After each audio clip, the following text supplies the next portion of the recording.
Hi guys! Welcome sa aking channel.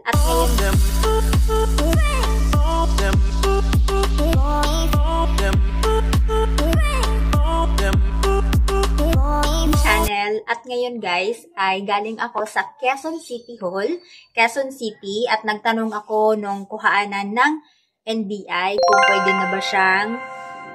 pwede na bang kumuha ng NBI kahit walang appointment. So, ang sabi doon guys, hindi pa siya pwedeng kumuha ng NBI hanggat walang appointment. So, kailangan pa din naka-appointment ka bago ka pumunta sa kuhaanan ng NBI. So, ngayon guys, nung tinanong ko doon kung yung requirements, kung ano pa yung mga requirements na pinagbago, wala namang pinagbago. Nung kumuha ako last year guys, wala namang pinagbago sa mga requirements nila. So, ito yung video na ginawa ko.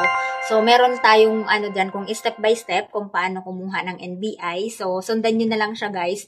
Tapos, basta ngayon guys, hindi sila tumatanggap ng walk-in. Tapos, kailangan meron kang schedule. So, meron kang appointment. Kaya, pag bago ka pumunta doon guys, magpa-appointment ka na para hindi ka na babalik.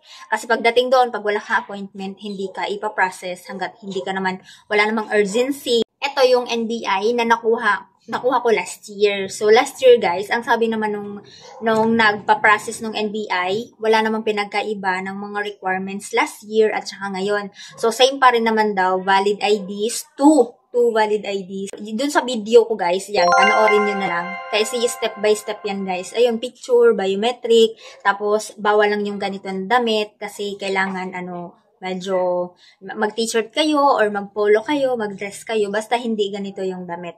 Tapos, pag nag-picture kayo doon, sasabihin naman sa inyo na tatanggalin yung hikaw, yung kwintas, ayun. Kasi bawal talaga yun, guys. Bakit ba kaya? Char. Kasi magre-reflect daw yun sa camera. Char.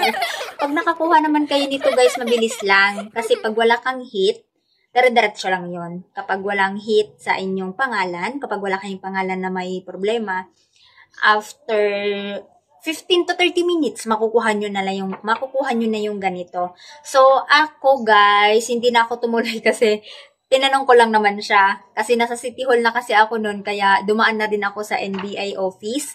Tapos tinanong ko kung pwede mag-walk-in. Tapos kukuha sana ako guys para magawan ko ng video at maipakita ko sa inyo. Kaso, yun nga, hindi pwede na walang appointment. So, hindi ako nakapasok.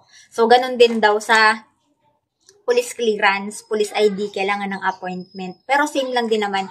Doon sa building guys ng Quezon City Hall, kuhaan na ng NBI, kuhaan na ng police clearance o police ID, meron na din doon for registration ng national ID. So, pwede kayong magpa-register na din pag wala pa kayong national ID. So, ayan guys, yun lang yung ma-share natin sa ngayon kasi hindi kasi ako nakakuha. Pero, ang sabi naman doon, same process lang last year. So, ito yung video na ginawa ko. So, same process lang din naman siya. So, panoorin nyo na lang din guys. Tapos, 2 valid IDs. Huwag nyong kalimutan 2 valid IDs. Tapos, ballpen. Ayun, magdala kayo ng ballpen. So, thank you guys sa panonood. Pag meron pa kayong question, comment lang kayo sa baba ha. Bye-bye! Salamat sa manonood!